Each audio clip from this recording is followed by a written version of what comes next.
Assalamualaikum warahmatullahi wabarakatuh.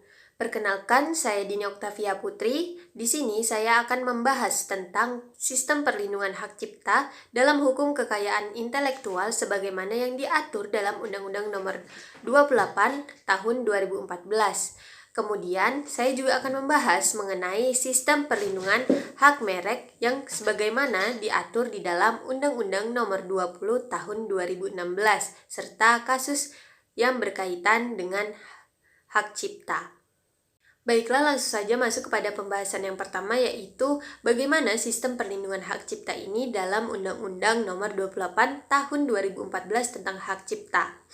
Adapun sistem perlindungan hak cipta dalam Undang-Undang Nomor 28 Tahun 2014 ini, yaitu yang pertama ada subjek perlindungan.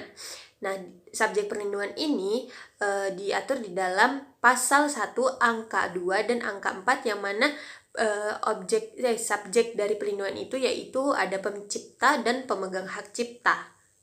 Kemudian selanjutnya ada objek perlindungan hak cipta, yang mana hal ini diatur di dalam pasal 40 ayat 1 dari huruf A sampai S, yang mana diantaranya seperti ciptaan yang dilindungi maupun ciptaan dalam bidang ilmu pengetahuan, seni dan sastra terdiri atas yang pertama ada buku, pamflet, perwajahan karya tulis yang diterbitkan, dan semua hasil karya tulis lainnya, ceramah, kuliah, pidato, dan ciptaan lagu atau musik dengan atau tanpa teks, drama musikal, tari, koreografi, perwayangan, dan pantomim, patung atau kolase, karya seni terapan, karya seni arsitektur, peta, karya seni batik atau seni motif lainnya.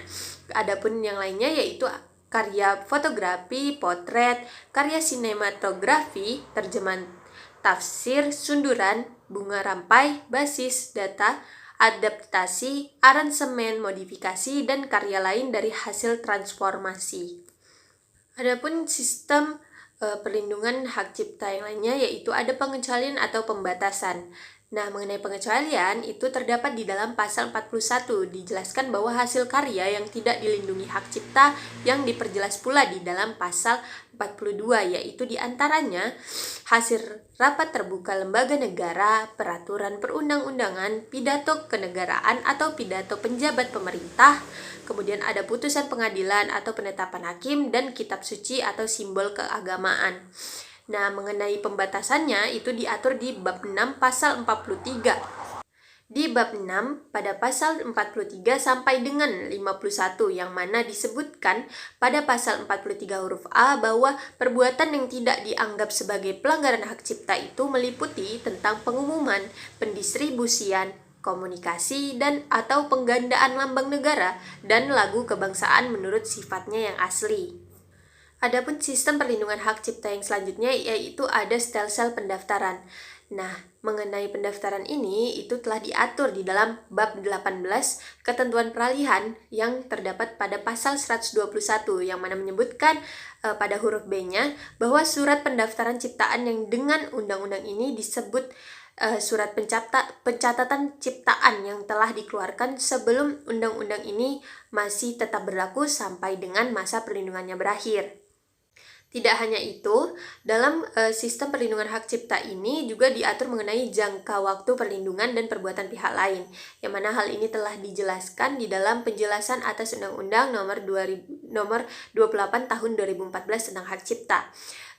Khususnya di dalam huruf A disebutkan bahwa perlindungan hak cipta dilakukan dengan waktu lebih panjang sejalan dengan penerapan aturan di berbagai negara sehingga jangka waktu perlindungan hak cipta di bidang tertentu diberlakukan selama hidup pencipta ditambah 70 tahun setelah pencipta meninggal dunia. Kemudian ada pula di dalam sistem perlindungan hak cipta ini diatur mengenai tindakan oleh pencipta atau pemegang hak cipta apabila terjadi pelanggaran oleh pihak lain, di mana penyelesaian sengketa hak cipta dapat dilakukan melalui alternatif penyelesaian sengketa, arbitrase, atau pengadilan. Sebagaimana tentang hal ini telah diatur pada bab 14 mengenai penyelesaian sengketa, tentunya pada pasal 95 sampai dengan pasal 105. Baiklah, tadi kita telah membahas mengenai bagaimana sistem perlindungan hak cipta yang diatur di dalam Undang-Undang Nomor 28 Tahun 2014. Nah, selanjutnya kita akan membahas mengenai bagaimana sistem perlindungan merek yang diatur di dalam Undang-Undang Nomor 20 Tahun 2016. Nah, sistem perlindungan merek ini menggunakan sistem first to file di mana diatur di dalam pasal 3 Undang-Undang Merek, yaitu hak atas merek diperoleh setelah merek tersebut terdaftar. Adapun kategori merek yang dilindungi terdiri atas yang berupa gambar seperti logo, nama, kata, huruf, angka, susunan warna.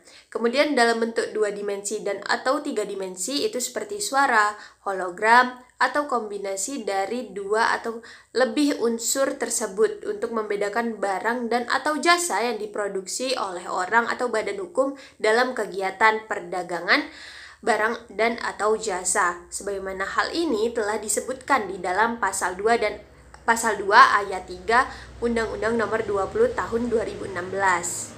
Masih pada pasal yang sama, pada ayat 1 disebutkan merek yang dimaksud ialah merek dan indikasi geografis. Nah, di ayat 2 disebutkan bahwa merek sebagaimana dimaksud pada ayat 1 huruf A di atas, yaitu meliputi merek dagang dan merek jasa.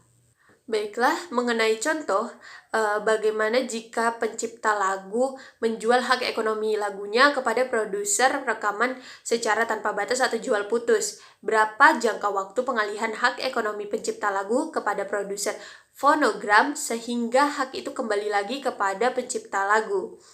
Nah, mengenai hal ini, sehubungan dengan sifat khusus hak cipta sebagai hak kebendaan, di dalamnya terdapat pengaturan mengenai pembatasan jangka waktu perlindungan hak cipta itu sendiri, seperti perlindungan hak cipta bagi pencipta yang berlaku seumur hidup dan terus berlangsung selama 70 tahun setelah pencipta meninggal dunia, berdasarkan pasal 58 Undang-Undang Hak Cipta.